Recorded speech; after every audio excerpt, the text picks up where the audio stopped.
Okay, good day, guys. Welcome to today on Princess Anu-TV, and in today's episode, guys, we are going to be talking about 7 things I wish I knew before I came into flight school. And I have a list of things, okay, that I just jotted down so that I will not go too much outside the box. I mean, like, when we are gisting, talking about stuff, before you know, you start talking extra. So I wrote down some things so that I'll be able to streamline myself towards some specific things I would like you to know, which I know will also help you, like, prepare your mind, especially those that are going to be going to flight school very soon.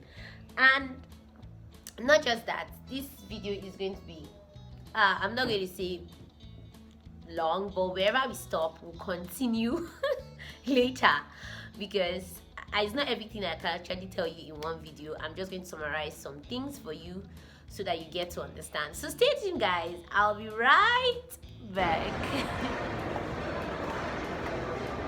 You waited for me. Okay, we are here. This is the last party of the century.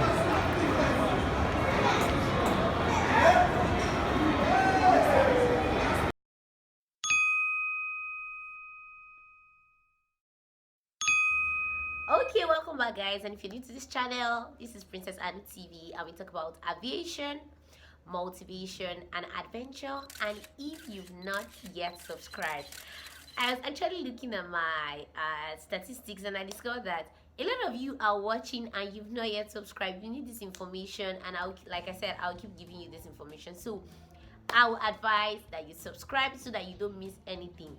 And this video is actually coming from, okay, I made the video on things I do on Saturdays in flight school, and I said, okay, there are some things I wish I knew before I got to flight school, and all of you have been asking I should make this video on what I wish I knew before I came to flight school, and that is why I am making this video for you guys. I hope you enjoy it anyways, and if you do enjoy it, make sure you give it a thumbs up and make sure you share with your friends that are also going to flight school.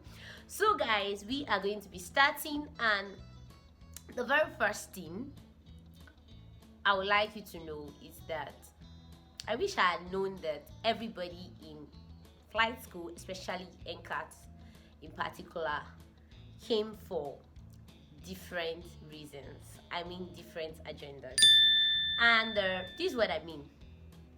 When I was coming, I thought, okay, just flight school. I never knew there was engineering department. I never knew there was other departments in the flight school. I never knew there were people that would come for short courses. I never knew there were, like, everybody was not just the same. Just like the way I told you before that I've seen 5 sets of cabin crew, and people come for 3 months course, people come for 2 months course, people come for 2 years course. We came for 2 years course. So there are several sets of people, and you need to know who and who to mingle with. This is what I mean by who and who to mingle with. I mean that you cannot compare yourself with someone that came for a 3 months course. You can't compare yourself with someone that came for a 1 year course. Meanwhile, you're here to do a 2-year course. So you're supposed to already know that you guys' agenda is going to be totally different. Your classes are going to be different, and even if the pass mark generally for everybody is 75, but what you guys are going to be doing is going to be different as per different schools. So everything is totally different. And not just that, even in your course, everybody has different plans. I mean, okay, as at the time I was coming, I just finished university and I was thinking, okay, what next will I do and everything.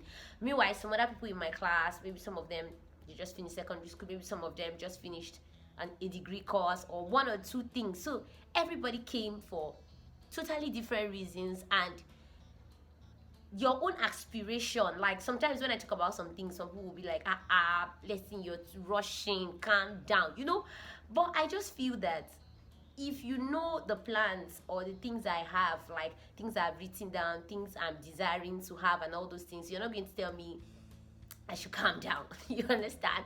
So everybody's vibe is going to be different. Why? Because they all came for different reasons. They came to achieve different things. And so sometimes when you think that, or when you see some people being hyper, or when you see some people being trying to chill with life, just know your own path, know what you're here for. And when I got to understand that, I got to understand, okay, I'm going to be here for this particular time. This is what I can do. This is what I cannot do at this time. So if you understand all this, one or two things, your stay will kind of get smoother. You will know that this thing I came for is a different thing. This thing this person came for is a different thing. So obviously, we are not going to be thinking in the same ways. We are not going to be acting in the same way. So that's one thing I would really like you to know. And it's going to be a talk. So I don't want to be too hydrated, you understand, so that the talk can flow. So if you've not yet gotten your cup of tea or your bottled water or your sachet water, whatever, get it so that we can continue in this talk. And like I said, wherever we stop, we'll continue next time, because this is not there's no hard and fast rule. There are experiences that I got that I'm trying to share with you, and you will definitely have your own experiences, but just some things that you should just expect. So it's going to be a talk. So the number 2 thing I wrote down here is that I never knew everything would be streamlined. I mean, you have to go to CAF in a certain time. You have to go to classes in a certain time, because abroad I heard of stuff that you resume when you're supposed to fly.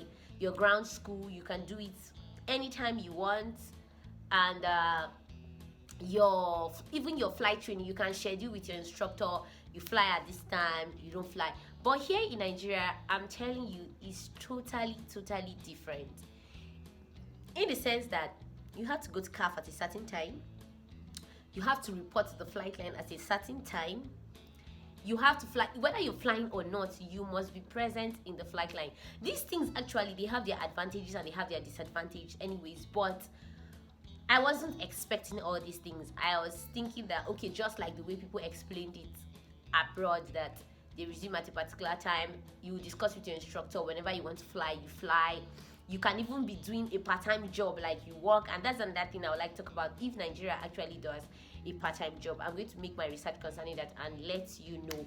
So that was another challenge I had. Like, you have to wake up at a certain time, resume at a certain time, stay in flight line from morning till night. Guys, seriously, that was, as in, sometimes it just looks like, oh God, what's all this? Did I actually sign up for this? So that was another thing that I felt, God, if I had known. I'll still do flying, yes, but I would have prepared better. I would have prepared my mind better in order to know how to actually manage myself. So that's one thing I need you to know, that you're going to actually be having a streamlined class. And another thing again about the streamlined pattern I'm talking about is Saturday classes. Sometimes Saturday flying definitely is going to be fixed, because if airline pilots fly on public holidays, if they fly on national breaks, like all those things, Christmas, New Year, so who are you? So they're going to ask you questions like, if you go to an airliner and they call you to fly, who are you not to report, except you want to lose your job? So those kind of things. So you fly on Saturdays, you fly on Sundays, you go to classes. Sometimes if an instructor is trying to catch up with some stuff, you might likely go to class too on Saturdays. I mean, when I'm talking about ground school, you might likely go to class on Saturdays. So these are things, just prepare your mind for them, so that when they start happening, you're not like, oh Lord, if they had told me this is how NCAT is going to be, or this is how flight school is going to be, maybe I wouldn't have come. So I need you to get that at the back of your mind. Then another different thing I wish I knew was that the reading patterns were going to be different. And because, like I said before, I was just leaving from the university and we were doing theoretical stuff. So I don't know, but the way I read for theory is actually different from how objective, if you're reading for objective, is going to go, or that's what I feel anyways. The way you read for theory is different from the way you're going to read for objective, because for theory you try to read, memorize stuff, make sure it's in your head, so that when you're writing you can remember every single line and write them well. Why for objective you try to know, okay, what are these people looking for, get the point. Then when you see the way you read, like, you might not read that intense, but at least you should be knowing what they're looking for in the objective questions. So when you read the question, you know, and you see the options, your mind is automatically called to, okay, is it like this, is it this one, and you pick. So I didn't understand that initially, especially as it concerns ground school. Like, I didn't know how to read for the objective part and what they were actually looking for. And I've talked about it before. There was a course that actually gave me some issues, especially in CPL phase, and that was metrology initially. But when I got a hold of it, understood what they were looking for, understood how they were asking their questions, it became easier for me. Like, I now knew, okay, if they are talking about cumulonimbus cloud and they're asking questions like, what can you not find in the middle of maybe dissipating stage or mature stage or cumulus stage, what are the things you can find? I automatically know, okay, this is what these guys are asking for, this is what they're not asking for. So, you know, sometimes the objective questions, some things are just rambled there, and two options are looking like the answer. Meanwhile, there's something they're actually looking for. And in fact, I got to discover that, like, for metrology, for instance, like, you can have two questions, and in those two different questions, those two same questions with different options, they are looking for separate things. And you're like, come, what are these? But if you understand it properly, if you know how to read for it, if you understand the past questions, it's going to be easy. I'm telling you, the moment I got a grasp of it, oh my god, you just be getting 90 and above, over 100. Like, you would just be doing excellently well because you've gotten a grasp of exactly what they are looking for. So that's another thing. Once you come in, it's going to be objective because ICAO standard is objective. Though I think other schools, maybe like engineering and several other schools, ATS Com school, they do theory. But for here in flight school, the course, you do mainly objective. So if you understand how to read for objective, how to answer questions for objective, I think you are practically good to go. So let's go to the next one, which is number 4. And I wish I knew my first flight was going to be very, very awkward. Like, I wish maybe the Holy Spirit had told me before time.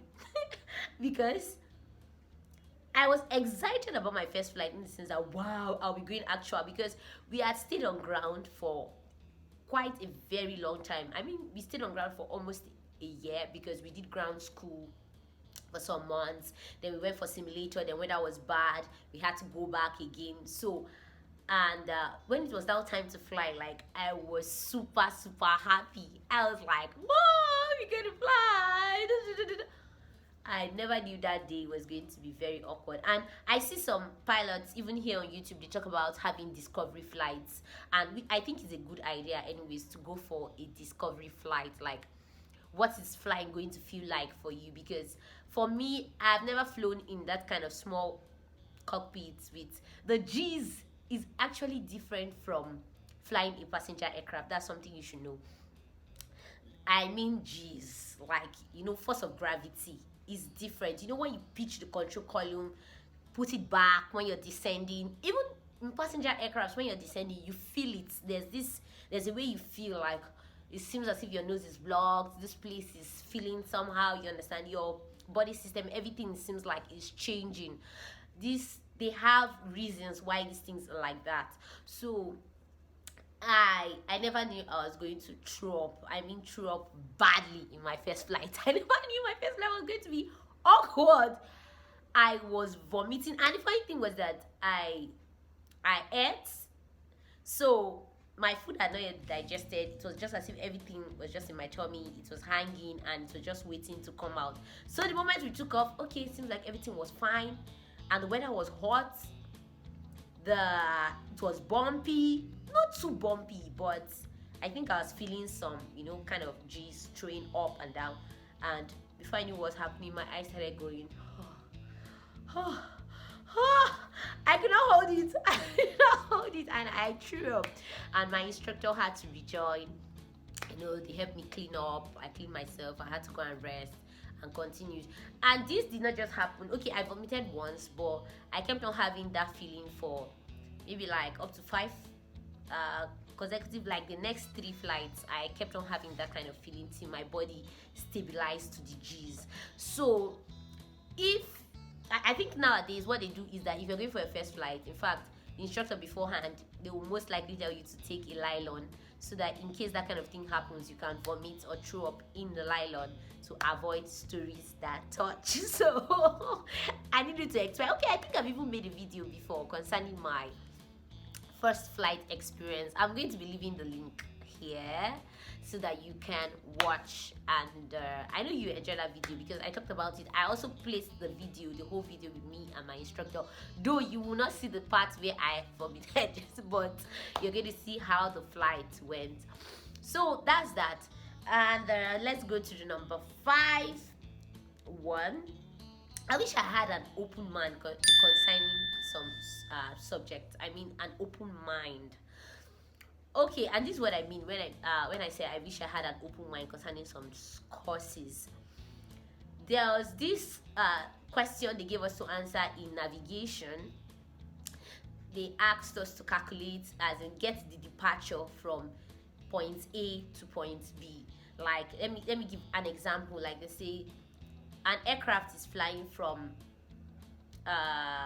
Abuja to Lagos. Calculate the departure. And they gave nautical miles and all the stuff there that was supposed to be there. But when I read the question, I was still reasoning like everyone else. I wasn't reasoning like an aviator at that beginning phase. And this is what I mean. When they say you should calculate departure, there's a formula to calculate departure. And I think if I can remember clearly, the formula to calculate departure is a change of longitude and the change of longitude times cos of cos latitude, or the change of latitude cos longitude, one of the two. When I remember, I'm really going to tell you about that. And so I wasn't reasoning the formula to calculate departure. Instead, I was thinking the normal calculate departure. So I just minus the distances that they put, which was totally wrong. And you know what? I was expecting to do like very, very well in that particular subject. And when the result came out, though it's not like I failed, I didn't fail it. I didn't get less than 75. But I was like, how did I fail this question? And when I now started reasoning, I had to consciously make myself to start reasoning like an aviator. I now remembered, oh my God, there's actually a formula to calculate departure.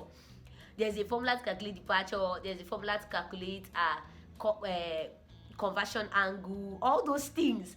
I'm like, wow, I really need to be open-minded. And that's one thing you need to know.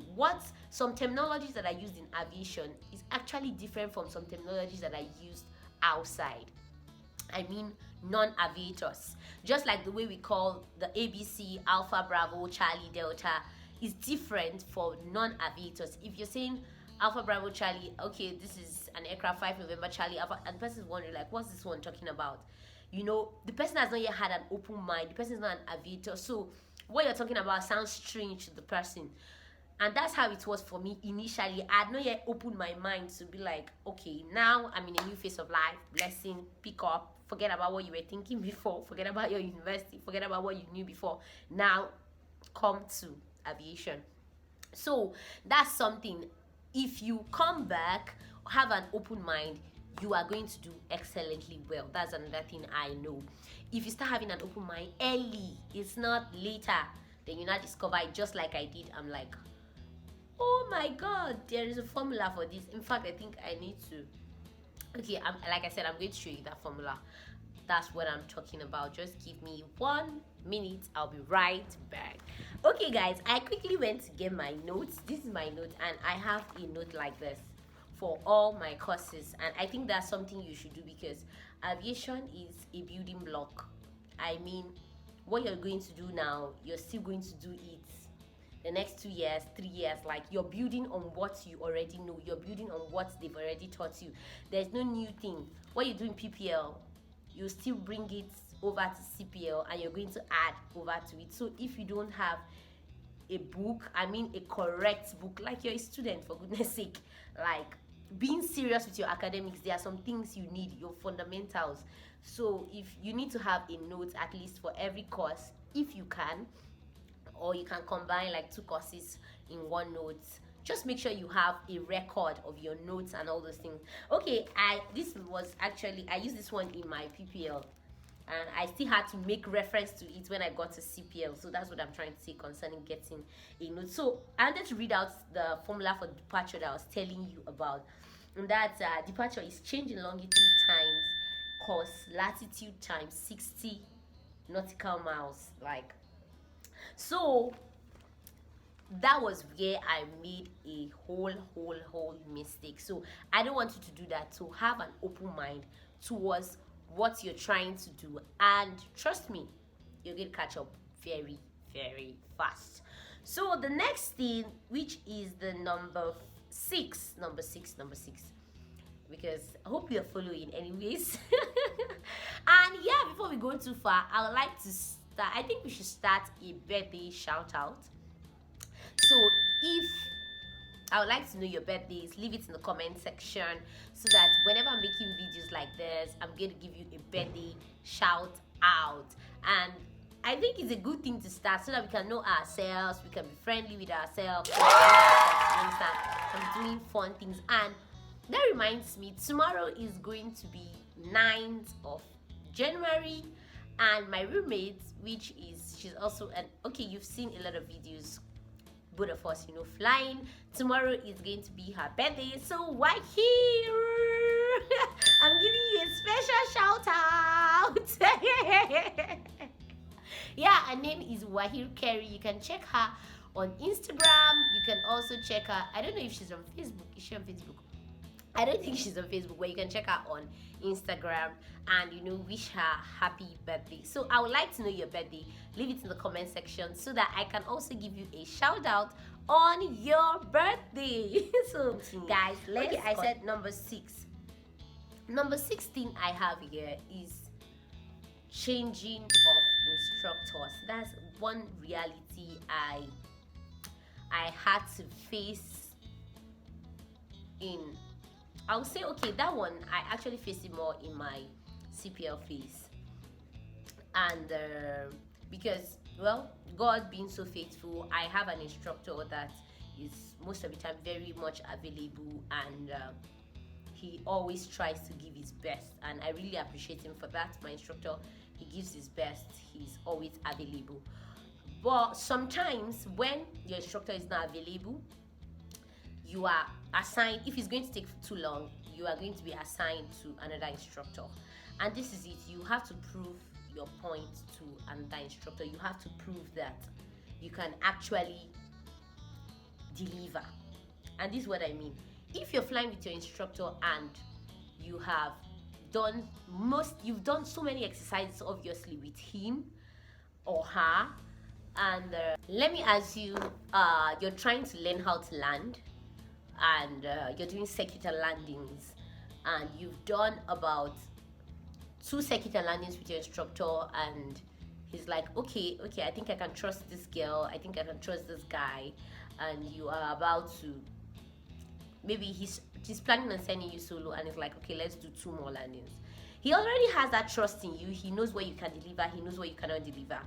when you're going to fly with another instructor, that person doesn't know anything about you except what's written in your progress book. I mean, what he can see. Okay, this guy is good, or this girl, she's good. Okay, just correction in her flaring, just correction in her.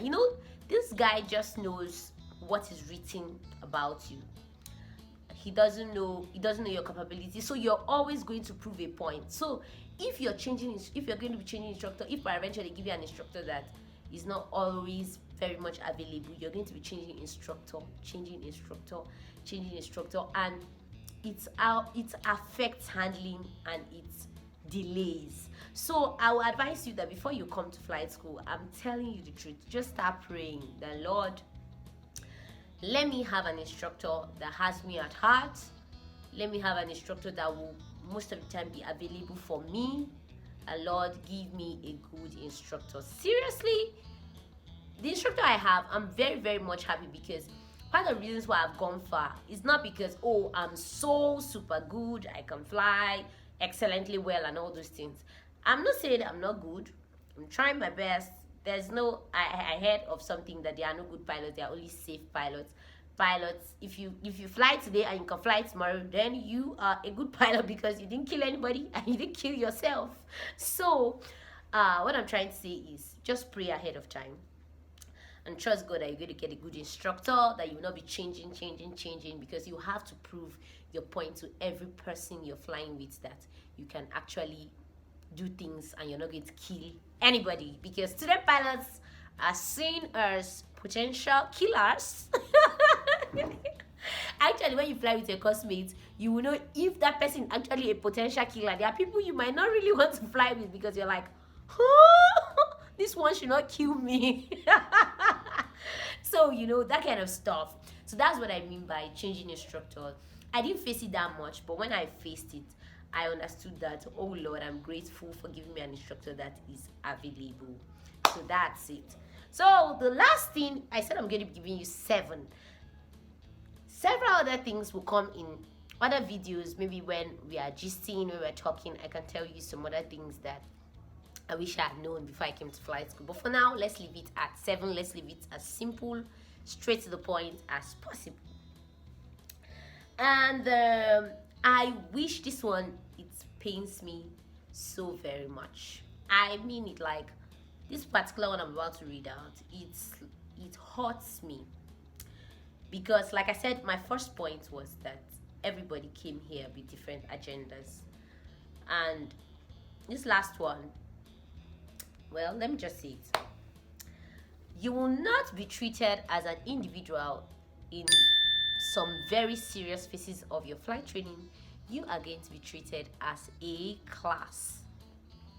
And this is where the whole thing is usually annoying sometimes, because not everybody has the same vision and plan as you. And I've explained it before. Not everybody is looking forward to finishing. Like, let me assume, if they say actually people are going to finish in 2 years, not everybody is looking forward to finishing in 2 years. So even the tenacity and the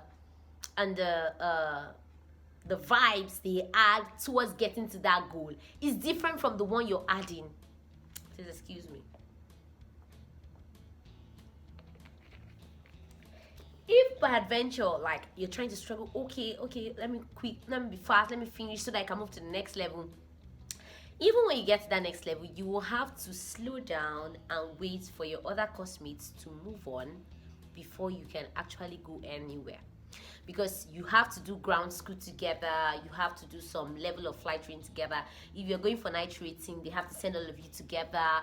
You don't go as an individual. Is in the school, nobody's treated as an individual. You're treated as a class. SP32, SP33, SP24, SP35, like that. You're treated as a group, not as an individual. So sometimes you might not move as fast as you want, because you're not just the one they are looking at. They are looking at the whole class. And this one also has advantages and it also has disadvantages. it has a very big disadvantage if you're a kind of person that you want to do your best, you want to move forward, you want to always be punctual, you want to be there, and your other classmates are people that, okay, they just want to chill back, they beg anytime, you understand. It has a very big disadvantage. And also for those people that want to chill back, sometimes it has an advantage for them in the sense that they are like, okay, 5 people have moved forward, let's see how we can drag these other ones so that they can also meet up. So it has advantages and it also has a lot of big disadvantages. So always know that if you're going to come to Nigerian College of Aviation Technology, you're not going to be treated as an individual, you're going to be treated as a class, and whatever your class delivers, that's what the school is going to go with. So guys, I hope this video was as interactive as possible. If you loved it, give me a thumbs up so that this channel, can move on forward faster than we both think. And also, if you have any challenges, like I said, I'm always here to help you, give you information as quick as possible. And with my experience, little experience I have, I can tell you what's up for now. Because when I'm out of here, we are going to be going to the next level, looking for job, flying, getting hours, moving on with life, and the rest. So if you have any challenge, let me know.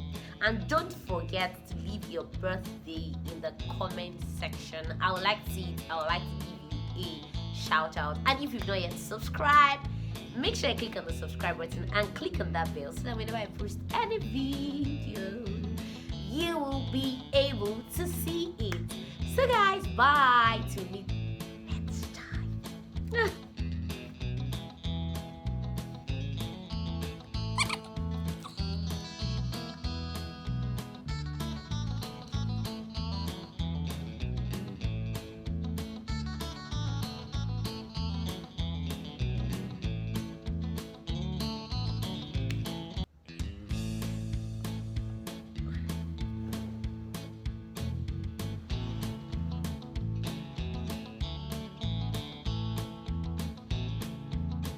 Bye.